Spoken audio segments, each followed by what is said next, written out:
Hola, bienvenidos a todos y a todas a una nueva sesión de Hispanoamérica en tiempos de cuarentena. Bien, hoy empezamos el bloque 2, Perú, y en este bloque vamos a tratar todas las sociedades que vemos en este índice, desde Caral, Sechin y Kotosh hasta Tahuantinsuyo, Inca, que supondría el fin de estas sociedades con la llegada de los conquistadores, y luego veremos como algo adicional Rapa Nui, Isla de Pascua. Bien, en este primer bloque 2.1 veremos Caral, Sechin y Kotosh. Empezamos con Caral. Caral está situada en el Valle del Supe, es una zona bastante árida y la cultura Caral se desarrolló con fechas desde el 3000 a.C. hasta el 1800, o lo que es lo mismo, desde hace 5000 años hasta hace 3800 años. Por lo que, en periodos arqueológicos, vamos entre el arcaico tardío y el formativo inicial. Como dato, decís que se desarrolla, por ejemplo, contemporáneamente a la cultura de Egipto, a India, a la cultura sumeria,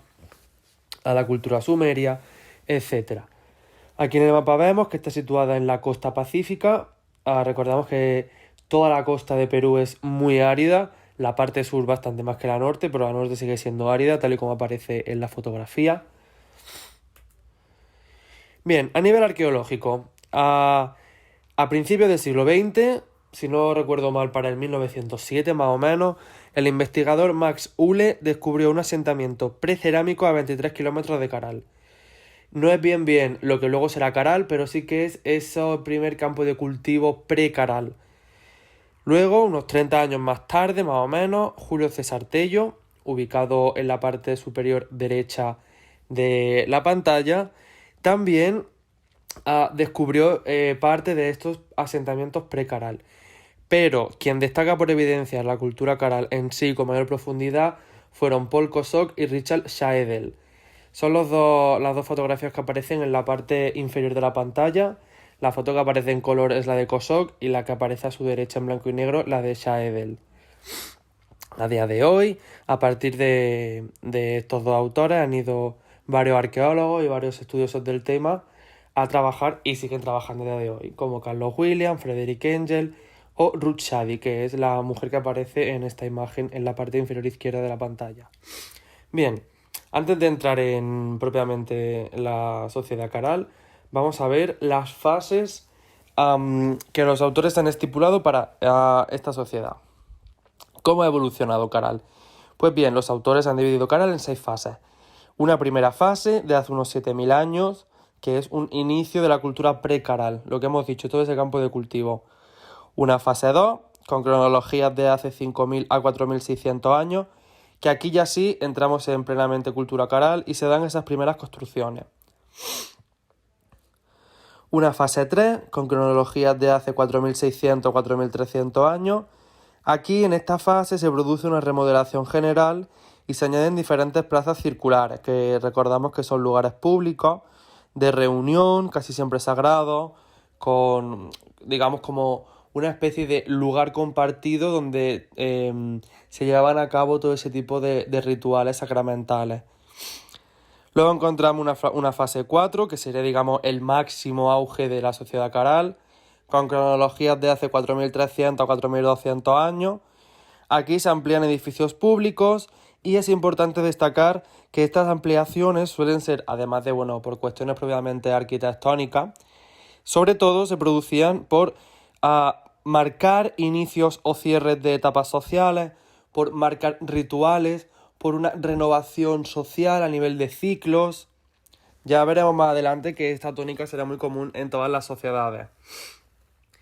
Luego pasamos a fase 5, con cronologías de hace 4200 o 4100 años, y aquí ya empieza la decadencia. Caral empieza a perder importancia, no sabemos si por fenómenos meteorológicos, pero lo que sí que se sabe es que paralelamente en la misma zona se empieza a dar el surgimiento de otro asentamiento, que se conocía como Era de Pando, que era de mayor tamaño. Para esta zona de valles, recordamos que son los valles de los Andes que van a dar a la costa pacífica, el control de las aguas en zonas áridas era muy importante. Entonces hay otro surgimiento de otra sociedad muy cerca, en el mismo territorio de valles, y posiblemente se juntaron esos dos factores, por lo que Caral, tal y como vemos en la fase 6, con fechas de hace 4100 años hasta hace 3800 años, ya se produce un abandono y se entierran los edificios. Los edificios se enterraban como un símbolo de fin de era, de se ha acabado, pues se entierran los edificios. Seguramente lo que decíamos, la cultura caral se vio colapsada por fenómenos meteorológicos, por terremotos, por un fenómeno de El Niño que viniera de forma muy, muy virulenta, por ejemplo.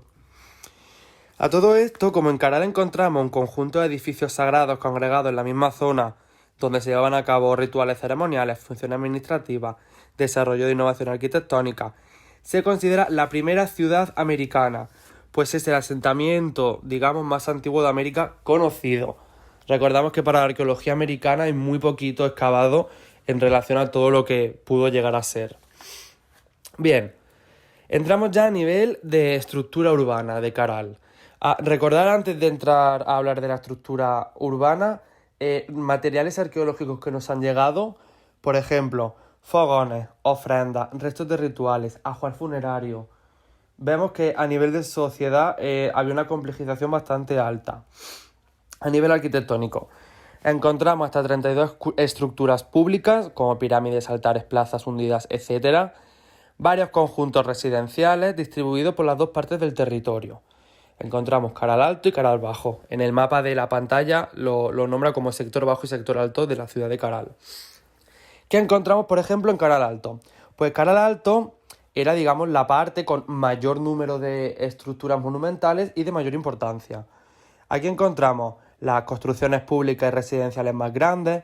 Se dan 7 edificios monumentales, que son pirámides, como la pirámide de la Cantera, pirámide mayor, pirámide menor, pirámide de la Galería, de la Huanca, etc.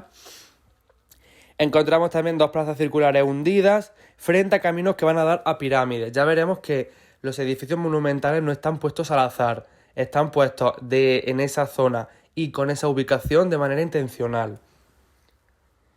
Encontramos también 2 espacios de congregación colectiva, como puede ser la plaza central y la plazuela de la Huanca, y conjuntos residenciales, muchos de ellos de especialistas, de gremios. Veremos pues que ya se da un nivel de jerarquización muy importante, en la cual pues habrá especialistas marisqueros o especialistas del textil. Ya lo veremos más adelante. En Caral Bajo, ¿qué encontramos en el sector bajo? Es más pequeño y aquí encontramos edificios como el anfiteatro, como el edificio del altar circular o templo del altar circular que aparece aquí, otros conjuntos residenciales, etc. Recalcar también que Caral contaba con aldeas satélites o aldea islote que se llama, que son esas viviendas de campesinos, mayoritariamente, que, por ejemplo, si os fijáis en el mapa, en la parte superior vemos que pasa el río Supe. Seguramente en las zonas aledañas al río había campos de cultivo. Pues había aldeanos, campesinos que vivían allí para no tener que trasladarse diariamente hacia su lugar de trabajo, que era el campo de cultivo. En cuanto a técnicas constructivas, conocían muchísimas técnicas constructivas a nivel arquitectónico, pero la que más destaca son los shikras. Esta técnica consistía en llenar bolsas o redes hechas de fibra vegetal, normalmente de totora o de junco, o de algodón incluso, y llenar estas especies de bolsas con bloques de piedra. Entonces, estos saquitos, por llamarlo de alguna manera, los utilizaban para rellenar el interior de sus edificios, como si fuera una especie de cemento, pero eran estas bolsas que vemos aquí en la imagen. ¿Esto por qué lo hacían? Proporcionaba muchísima estabilidad a las estructuras y era uno de los mejores sistemas antisísmicos que ha habido nunca. De hecho, a día de hoy hay muchos arquitectos japoneses en Perú estudiando este sistema porque funciona mejor que cualquier otra tecnología contra los terremotos. Recordamos que Perú es una zona de alto nivel sísmico, igual que Japón, y por eso desarrollaron este tipo de técnica. Bien, a nivel de sociedad, Caral tuvo entre 1.000 y 3.000 habitantes. Había ya una gran diferenciación social. Existían jerarquías y las diferentes clases sociales pues cumplían determinadas funciones. Había una parte de la población que se dedicaba, por ejemplo, a la planificación y a la toma de decisiones. Estaban los pensadores, los sacerdotes, había gobernantes, había artesanos, había pesqueros, había constructores, había agricultores.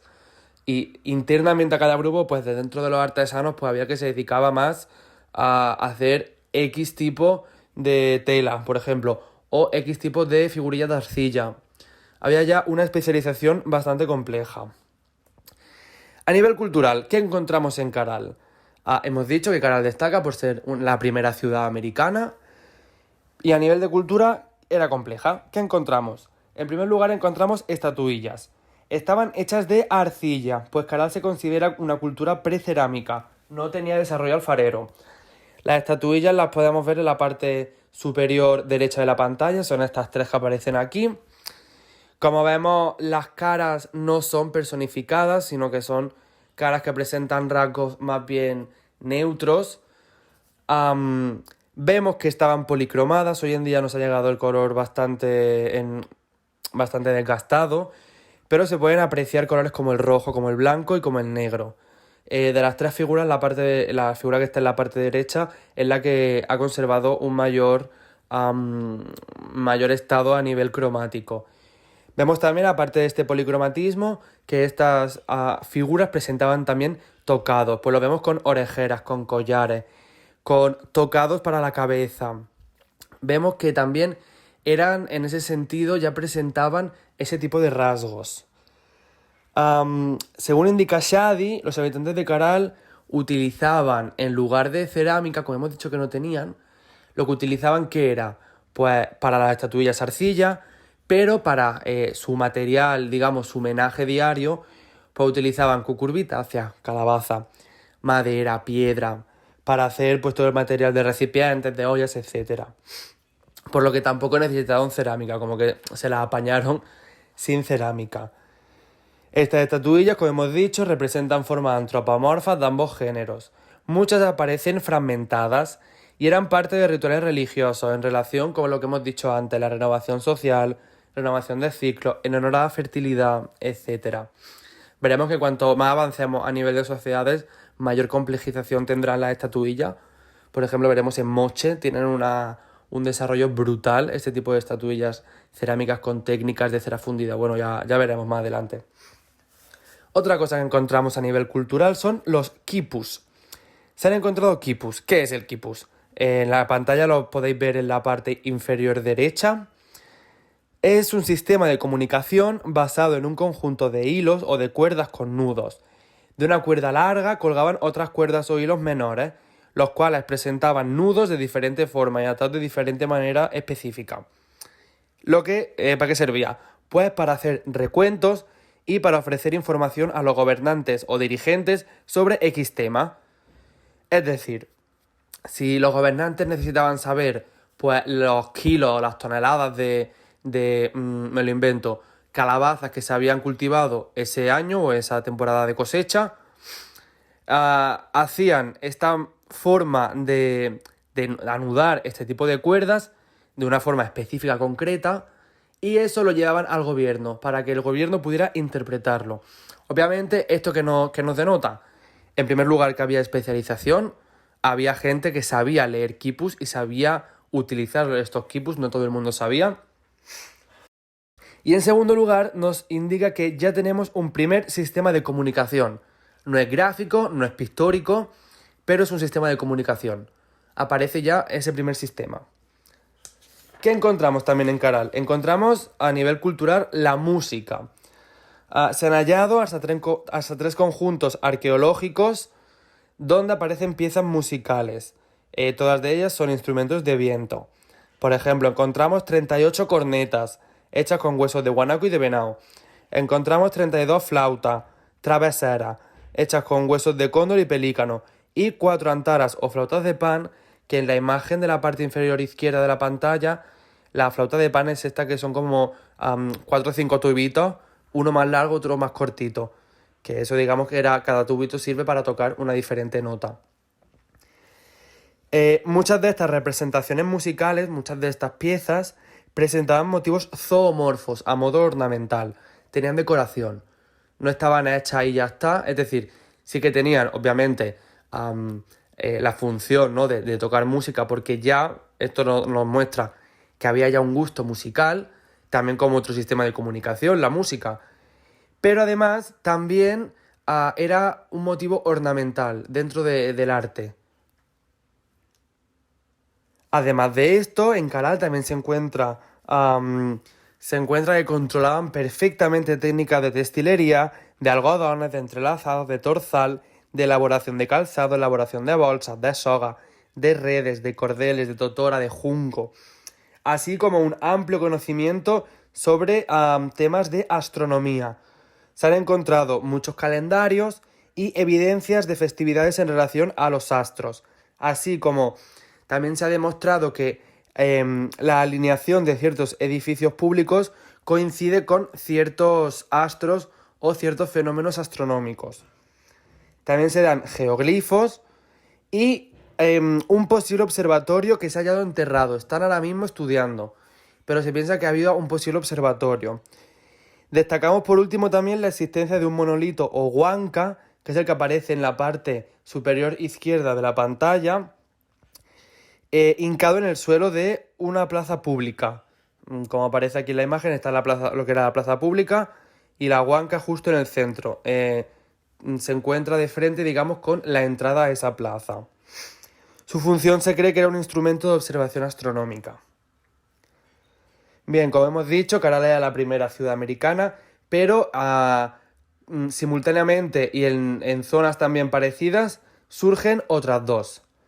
La segunda que veremos será Sechín. Sechín tiene cronologías muy similares, de hace 5.000, 4.500 años hasta hace 3.500 años. Está ubicada en la provincia de Casma, en el departamento de Ancash.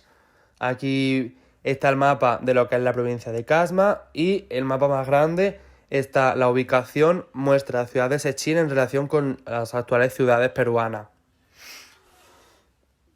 Es también zona de costa árida, costa norte de Perú, igual que Caral. Y esta ciudad la descubrió Julio César Tello hacia el 1937, aunque actualmente quien más trabaja en esta zona es la arqueóloga Mónica Suárez Ubillus, que es la imagen que aparece aquí. Bien, ¿qué destacamos? Pues en Sechín hallamos una zona de monumentos agrupada, la cual está constituida por un edificio principal hecho de piedra, que encierra a otro edificio hecho de adobe cónico. En la imagen de las dos imágenes que hay en la derecha, la de arriba mostraría este edificio principal, los muros, digamos, de la entrada del edificio principal, como podéis ver, es de piedra, y de la parte derecha, lo de abajo, muestra ese adobe cónico. Adobe cónico era la forma que tenía el adobe, que tiempo más tarde y actualmente son cuadrangulares o rectangulares, que digamos son los ladrillos, pues antes en Sechín lo hacían de forma cónica. Es interesante también que alrededor de este edificio principal se han encontrado otros dos edificios que se han nombrado edificio A y edificio C, y dos plataformas, la plataforma Julio César Tello y la plataforma Rafael Larco. Este edificio principal presenta un muro perimétrico de monolitos y estela grabada, una doble escalera, que es la que aparece aquí, que llevaba a lo que eran otros edificios monumentales. No sabemos si también eran pétreos o eran de material perecedero y por eso han desaparecido. Lo que se sabe es que hoy en día no han aparecido. Bien, estos monolitos y estelas, como vemos en la parte izquierda de la pantalla, presentaban grabados. Bien, estos grabados, ¿qué mostraban? Pues presentaban motivos antropomorfos, de guerreros o sacerdotes dotados de armas o de cetros. Por un lado, que digamos de las dos imágenes de las representaciones pétreas sería la de la izquierda, y por otra parte, mostraba también víctimas descuartizadas o partes del cuerpo de estas víctimas, como la cabeza mayoritariamente, pero también extremidades, intestinos, vértebras, ojos, vísceras, etc. En estas estelas o monolitos no se ven deidades ni figuras zoomorfas, únicamente la tónica es demostrar esas dos figuras antropomorfas, la de los guerreros sacerdotes sacrificando con cetro y la de las víctimas o la de las partes del cuerpo desmembrado de esas víctimas. El hecho de descuartizar y de que aquí quedase grabado denotaba que era una práctica común para los habitantes de Sechín. ¿Pero qué significa el hecho de sacrificar y descuartizar a a población. Pues el hecho de descuartizar daba a entender que se cometía sacrificio, pero en señal de renovación de ciclos, y no como una entrega a los dioses. Volvemos a traer al mismo tema, igual que con los edificios. Era por marcar hitos sociales, por renovaciones de ciclos, por que ese confluir de la vida, del espacio y del tiempo, siguiera fluyendo, siguiera rodando, ¿no? Lo que es esa rueda, que vengan las lluvias igual que cada año, que vuelva a salir el sol cada día. Era como para esa renovación social, pues se hacía ese tipo de sacrificado. Veremos para Mesoamérica que en Mesoamérica hablaban de derramamiento de sangre, que la sangre corriera, para que corriera también ese ciclo espaciotemporal. También hemos encontrado, como para acabar ya con este tema, grabados de... también hemos encontrado finalmente relieves líticos que mostraban escenas de victoria a modo de conmemoración. Igual que podemos encontrar aquí en Europa un Arco del Triunfo, allá encontramos grabados que también conmemoraban ese tipo de actos. Aquí se puede ver una imagen de lo que es hoy en día todo el conjunto, el complejo arqueológico de Sechín. Y para Sechín diferencia, para acabar, 3 zonas. Sechín Bajo, lo podemos ver en la parte norte. Sechín Alto en la parte centro-este. Y Cerro Sechín en la parte sur. A quien le interese a conocer más sobre este tema o cualquiera de los temas que tratamos, que me lo deje en comentarios y encantado le paso bibliografía o le recomiendo tal obra o tal documental fiable. No todos los documentales son fiables. Si a alguien le interesa, pues quiero conocer qué edificio había en cada una de las partes de Sechín, en cada una de las zonas, o las diferencias que había entre zonas, que me lo deje escrito y le envío bibliografía. Entonces, bueno, lo que hemos dicho, constituye una de las primeras sociedades con organización avanzada.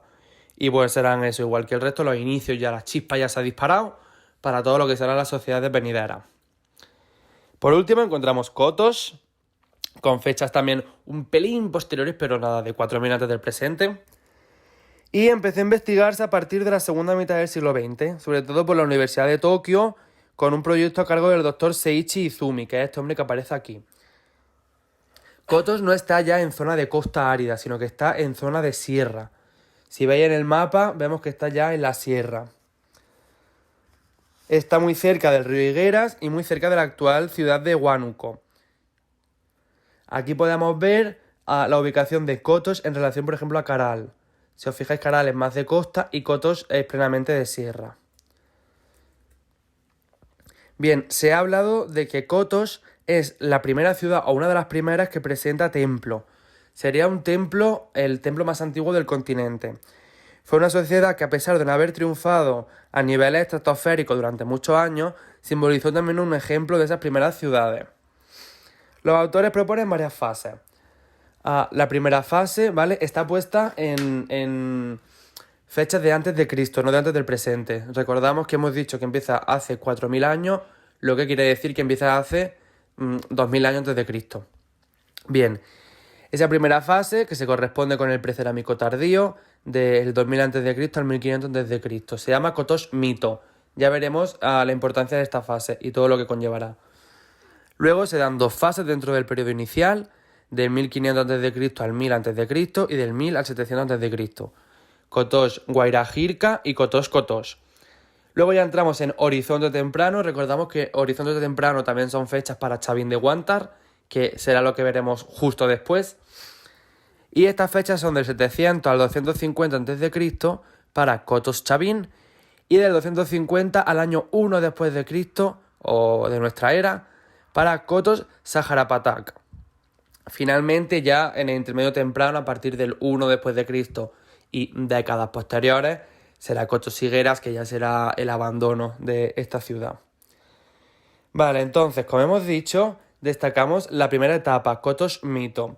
Es donde empezaron a construirse los primeros templos y edificios. Los ritos, según estudios a partir de evidencia arqueológica, consistían, es decir, el ritual que se llevaba dentro del templo consistía en sentarse alrededor de un pequeño fogón donde quemaban ofrendas. Kotos es una de las más antiguas muestras de construcciones dedicadas a la actividad ceremonial o religiosa, y su estilo arquitectónico creó tradición en Perú, la tradición mito. Esta tradición se caracteriza por tener templos pequeños divididos en cuartos de forma cuadrangular o circular, con un único acceso, el piso o el suelo dividido en dos niveles, uno bajo en el centro rodeado de otro más alto, y con la aparición en el suelo de un fogón alimentado por aire fresco que entra a través de un conducto que corre por debajo del suelo hasta el exterior. Es decir, desarrollaron un sistema de ventilación por el cual entrase aire de manera subterránea para alimentar ese fogón ubicado en la parte central del templo. Podía también presentar o no muros. Vemos el de Kotos, es el más importante, es el templo de las manos cruzadas. Este templo tiene 88 metros cuadrados y fue construido en esta época, en Kotos Mito. No obstante, antes de ser el templo de las manos cruzadas, empezó siendo el templo blanco, pues sus muros eran de este color. No obstante, como acto de renovación social, siguiendo la tónica para la época y la ubicación geográfica, se renovó. Entonces se enterró este templo, igual que todos los de la época, y se construyeron templos nuevos sobre estos viejos. En este caso concreto, sobre el templo blanco, se construyó el templo de las manos cruzadas. Ya ahora, siguiente apartado, ya lo analizaremos a fondo. Después del templo de las manos cruzadas, se volverá a enterrar y se construirá el templo de los nichitos. Bien, el templo de las manos cruzadas fue el más importante para la época y la zona. Este tiene una forma casi cuadrangular, de 9,5 metros de largo por 9,3 de ancho. Sus muros midieron entre 2,5 metros y 2,80 centímetros aproximadamente, y estaban enlucidos con una capa de barro de color blanco amarillenta y engalanados con nichos y horacinas grandes de forma trapezoidal, imitando puertas selladas. Las hornacinas aparecen de las tres imágenes. En la que está, digamos, en la parte inferior izquierda, es ese espacio que vemos que tiene forma trapezoidal en medio. El piso está dividido en dos niveles, como podemos ver, vuelvo atrás, como podemos ver en esta recreación de Lizardo Tavera. Está dividido en dos niveles, el más bajo en la parte central, con el fogón y el sistema de ventilación, y a ambos lados la parte, digamos, superior. Bien, a cada lado de esta hornacina trapezoidal, que está frente a la única entrada que hay para acceder al templo, aparecen dos nichos opuestos. En la imagen, repito, en la imagen de abajo a la izquierda se ven, a cada lado se ven dos nichos con dos nichos que lucen dos manos cruzadas. En las otras dos imágenes, aquí para verlo con más detalle. Se han interpretado que es en honor a la dualidad, que unas son de hombre y otras son de mujer. Seguimos con la misma concepción, con la misma cosmovisión de dualidad. La veremos a lo largo de todas las sociedades de América, cada una adaptada o llevada a cabo de una forma, pero la dualidad será un tema muy importante. Además de estas manos, también hay varios símbolos en el templo que hacen referencia a esta simbología dual. Lo mismo, si a alguien le interesa más sobre el tema, que lo deje en comentarios y en mi bibliografía. Bien, entonces, el enterramiento ritual de los edificios y de los templos, ¿cómo era? Cuando se enterraba un templo no se cubría con tierra y ya está, sino que, tal y como explican los autores, se acompañaba de un ritual complejo. Primero se cubría el suelo del templo con arena fina de río hasta la altura de 1,5 metros. Luego se cubría el resto del edificio con tierra y cantos rodados hasta llegar al techo. Luego se ponía encima una capa de 60 centímetros de espesor de tierra marrón típica de la zona. Inmediatamente después se construía el fogón y los conductos de ventilación del nuevo templo. Luego se cubría el suelo con una capa de ceniza, simbolizando que lo nuevo crece sobre la ceniza de lo antiguo. Y luego ya se hacía la capa de tierra marrón que servirá para el suelo del nuevo templo. Luego se hacían banquetas bajas, se construían los muros, se enlucen las paredes del suelo y ya se tiene un nuevo templo con la misma estructura que el anterior, pero renovado. En referencia a lo de poner una capa de ceniza, muchos autores han relacionado este rito con la práctica agrícola de roza y quema. La práctica de roza y quema consiste en limpiar la maleza quemándola para luego poder cultivar tú. Entonces se ha entendido como una similitud, como un símil entre la práctica de quemo lo que hay y planto lo nuevo. Y lo nuevo va a ser lo que me va a dar buenos frutos, no lo que había antes. Además de que las cenizas a nivel biológico sirven como abono para esas nuevas plantaciones. Se ha entendido un símil entre estas dos prácticas. Bien, los otros periodos. Todo esto pasa en Cotos Mito, que se crea pues toda esa tradición mito, como esa corriente a nivel social y artística. Pero los otros periodos, ¿qué pasa con los otros periodos? Pues hacia el año 1500 a.C. aparece la cerámica para Cotos. Y los templos como este que hemos visto de las manos cruzadas son abandonados. Se hacen nuevos edificios, nuevas estructuras y empiezan a crearse diferentes estilos cerámicos. Tal y como vemos en estas imágenes, se puede ver, por ejemplo, pues una cerámica mucho más de formas geométricas, con la parte de arriba de las vasijas abierta. Se puede ver también que muchas presentan formas antropomorfas, como esta que tiene muchas caras, o de la parte inferior derecha de la pantalla, una que es una sola cabeza. Presentan también botijos con cuello mucho más estilizados, vasijas más redondas, más cónicas, menos cónicas, con motivos más barrocos o menos barrocos. Habrá diferentes tendencias. Entonces, para poner otro ejemplo, hacia el año 700 se vuelven a destruir las estructuras y se vuelven a construir de nuevas. Y esto coincide con la producción de un nuevo estilo cerámico, que ya se parecerá mucho al de Chavín de Guantar. Es decir, a lo largo desde el año 1500 a.C., que empieza la cerámica, hasta su desaparición, habrá repetidas fases de entierro de edificios y construcción de nuevos bajo ese lema de renovación social, etc., y irán apareciendo diferentes corrientes cerámicas. Entonces, bueno, lo que hemos dicho, hacia el año 1 después de Cristo y décadas posteriores, los habitantes de Cotos abandonan el lugar y se mudan a otra parte. No se sabe por qué, pero lo que se sabe es que migran de esa zona, migran hacia otros lugares. Espero que os haya gustado la sesión de hoy. Hemos visto ya estas 3 primeras ciudades americanas. A partir de ahora la dinámica será un poco diferente al bloque 1. Empezaremos a ver sociedad tras sociedad. Pues Chavín de Guantar, cómo nace, cómo se desarrolla a nivel social, a nivel arquitectónico, a nivel de recursos, de economía, etcétera, desaparición. Y así con todas las sociedades de Perú. Veremos luego también Rapa Nui, que es un caso aislado, pero me resulta muy interesante. Luego ya veremos a zona de Mesoamérica, que la dinámica será un poco parecida a Perú, de ir viendo sociedades, pero allí es algo diferente la dinámica. Y luego ya pasamos a zonas del norte y zonas del sur del continente. Pues muchas gracias, chicas y chicos. Espero que os haya gustado. Cualquier cosita, comentarios. Cualquier duda, comentarios. Cualquier petición de bibliografía, comentarios. Muchas gracias y hasta la próxima. Chao.